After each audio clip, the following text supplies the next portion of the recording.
more than 1 month na since the filing of the first complaint.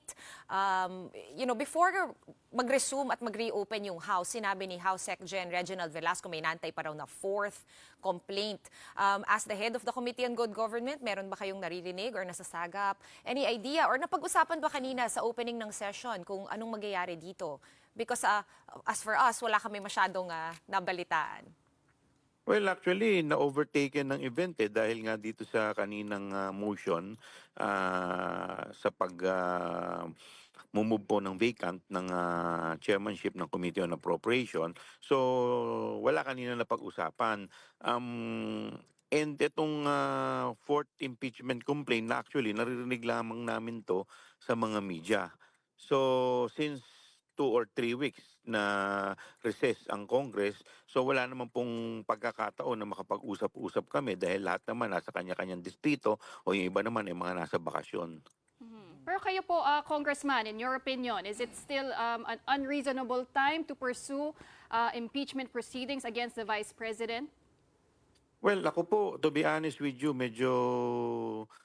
yung time, tingin ko medyo doubtful because as we all know, by next month, February, magre-recess naman po yung Congress at start na rin po ng national campaign. So sa ngayon nga po, lahat naman po talaga, aminin naman po natin, busy na rin po sa pangangampanya sa kanya-kanyang mga distrito.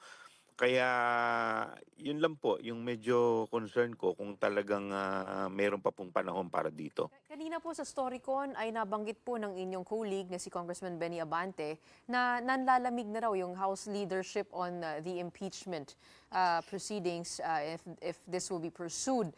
Can you confirm that with us? Well, siguro dahil sa unang-una, kagaya nga po ng sinabi ko, tingin ko time is of essence, napaka-importante ng panahon. Paano ka pa magko-continue ng impeachment with less than 1 month sa session? So paano po ito magpo-proceed? And siyempre, alam naman din po natin, karamihan din po sa mga senador ngayon, marami rin po dyan ay mga re-electionista. At umiikot na rin po yan sa iba't ibang panig po ng ating probinsya para mangampanya. So, medyo challenge po talaga. Kung ito po itutuloy pa, medyo very challenging po. Tsaka hindi ko po alam talaga kung paano ito magpo-proceed. Congressman Joel, it was actually your committee's hearings, that kumbaga, the driving force behind all these filings of impeachment complaints. Having said that, now that even you are saying and agreeing with that was earlier, Congressman Abante, who was on our earlier show, who said na nanlalamig na nga, they're growing cold to the idea. And having said that, itutuloy nyo pa ba yung whole series of good government hearings? And if so, what direction or angle is it going to take? Well, I will just have to correct you na ang aming committee ang nag-spearhead nitong impeachment. Ang purpose po ng aming committee is in aid of legislation. When we at the outset of the hearing, wala naman po sa isip namin itong impeachment, hindi naman po ito na pag-uusapan, wala po ito sa table. Ang purpose po nito ay makapagbalangkas po ng mga batas. Now, we were able to come up with 2 pieces of legislation which we already filed last month dito po sa ating Kongreso. So, insofar as I'm concerned, yung trabaho po namin is tapos na. Because yung impeachment po, that will be filed in another committee, which is the Committee on Justice. Yung po yung tamang committee para po tumingin kung meron po talagang probable cause para dito po sa impeachment complaint.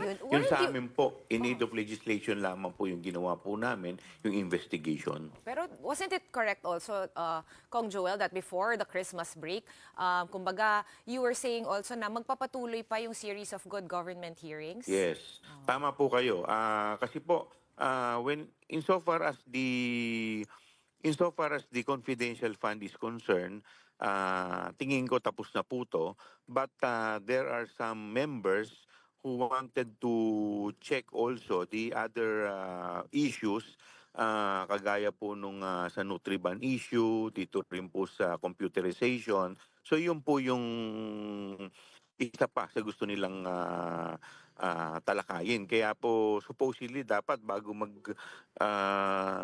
recess last December, dapat magsasubmit na kami ng committee report, but hindi nga po, dahil nga po may mga iba pa pong mga committee members na gusto po nila na bakit hindi tinakel pa yung ibang mga issues or concern dito sa DepEd.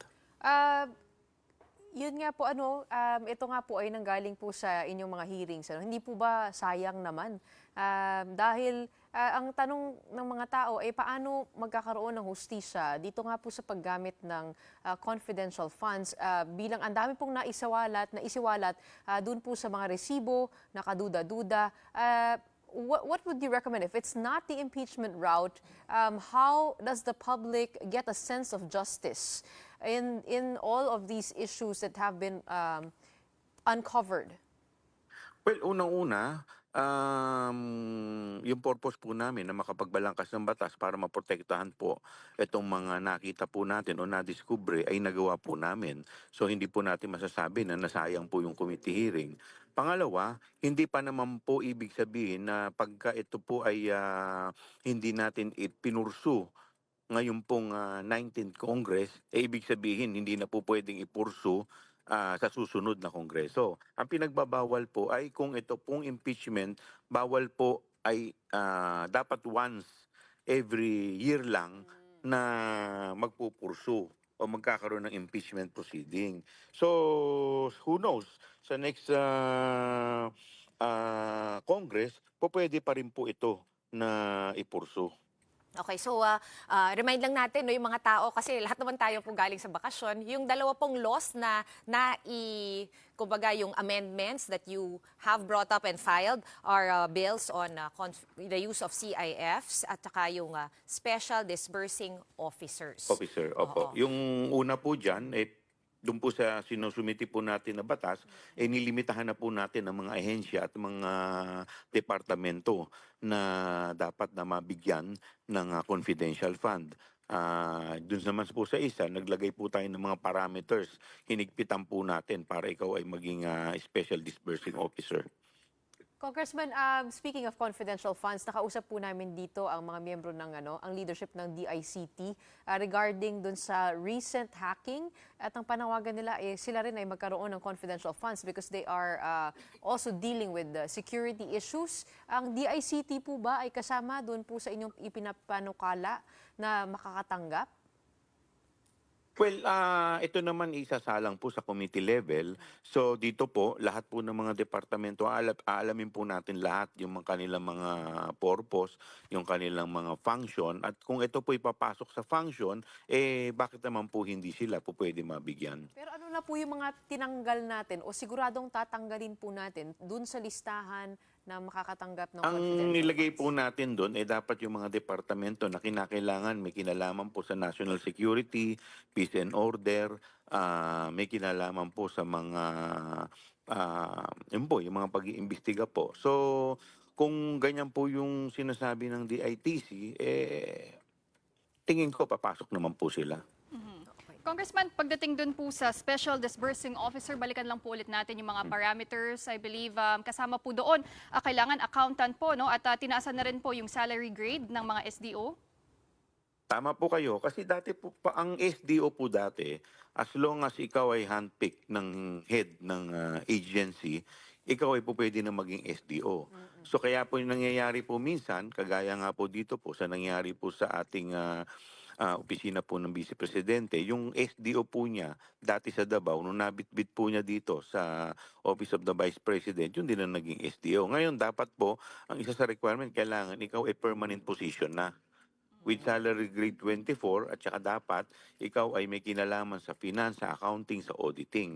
At higit sa lahat, naglagay din po tayo ng parameter dito na kailangan yung fidelity bond na po pwedeng i-issue sa iyo, yun lang yung accountability mo. Yun din yung amount equivalent sa iyong accountability. Kasi nangyari po dati dito, yung fidelity bond is, I think, kung hindi po ako magkakamali, 8 million. pero yung kanyang accountability is lumabot ng 500 million. Napakalaki po ng disparity. Okay. Kong Joel, balikan lang natin ulit yung plan na tulad ng sabi nyo, yung mga colleagues inyo, yung mga other members of the Good Government Committee, they still want to hold hearings on the Nutribun as well as other issues, hounding the DepEd. Kailan kaya namin maaasahan yung next, kumbaga, quote-unquote, episode or next hearing from the House Good Government Committee? Well, kanina pa lang po kasi kami yung first day namin. So, I'm planning siguro by next week, makaset po ako ng another hearing. And do you think people, not people, but your colleagues will be attending at, like you said, no, mag-election na, and malamang that's on top of everyone's agenda. You think you're gonna be able to get a good quorum for that? Sana naman po. Kasi talagang ang challenge niya siguro pagdating ng February, medyo pahirap na ng pahirap. So, sana this January until siguro bago mag-recess, sana makadalawa o tatlo pa kaming hearing. Wala po bang pag-asa na malaman po namin kung sino po si Mary Grace Piatos? Kasi talaga nag-aantay kami doon eh. Well, lumalabas po sa PSA, wala po talagang birth record eh. Wala rin death record, wala rin marriage record. So, Hindi na po natin kakalkalin yun? part po yan ng ipinresenta po namin noong nakaraang hearing. Kung ito naman pong impeachment ay umusog, yun po yung tamang proseso para ito po ay makalkal. At ako po naniniwala, yun rin po yung tamang avenue para maidepensa rin po. In fairness, with all in fairness naman din po sa Office of the Vice President. Ito nga po, no, I want to get your reaction to the INC peace rally that happened today. They say na tama na itong pursuit of the impeachment. They're calling for unity, na wag na magkagulo, at ang dami pang mga ibang issue na kinakaharap ng taong bayan. But on your end, you've heard the hearings from start to end.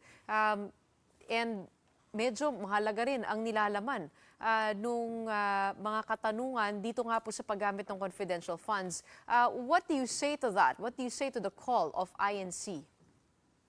Well, siyempre, narespeto natin yung pananaw po ng mga kapatid natin sa Iglesia ni Cristo. At tayo naman, lahat naman tayo siguro naniniwala na lahat naman tayo gusto natin ng peace, no? Sa akin po kasi at this point in time, tingin ko yung impeachment medyo hindi yun ang issue ngayon eh. Ang issue ngayon kasi is yung time. Akala ko Diba? sasabihin yun nyo ang... Akala ko sasabihin nyo yung issue ngayon, yung budget. Hindi, Kasi yung po ibig yung sabihin yung time. Kasi kung ang kino-question natin yung impeachment, ang problema nga natin yung time eh. So kahit naman gustuhin natin o hindi natin gustuhin ng impeachment, gustuhin man natin ipursu, ang tanong po, kaya po ba? May oras pa po ba? Yun po talaga yung sa aking ngayon eh. Yun ang aking concern eh. Kasi sa totoo lang, pag nagkaroon po ng impeachment proceedings, magandang venue rin po to para po sa ating Vice Presidente para at least maidepensa po niya yung kanyang sarili, 'di ba? So, at syempre, narinig naman po natin yung taong bayan dun sa recent survey, 41% talagang nagnanais ng impeachment. Kaya lang ang tanong nga po, ito po ba ay posible pa at this point in time? May mga nagsasabi po kung kaya daw via the shortcut method, but like you said nga, siguro hindi na naglalamig na nga ang mga Yung Congress. shortcut po kasi na sinasabi nila ay sa Congress, siguro yung 1/3 isasubmit po sa Senado. Pagdating po sa Senado, yun ang magiging challenge. Okay. Oh, all right. Thank you so Yung much. mismong hearing proper po, yun po talaga yung mismong challenge. Ang tanong, matatapos po ba? O mabibitin rin lang po pagdating po sa kalagitnaan dahil wala rin pong tao ang Senado. We hope marami pong maisama at maisingit pa doon sa mga nalalabing araw ng Kongreso ng 19th Congress. But thank you so much for joining us on the very first day of House hearings beginning again. We have House Good Government and Public Accountability Chairman with us on The Big Story tonight. Maraming salamat, Joel Chua.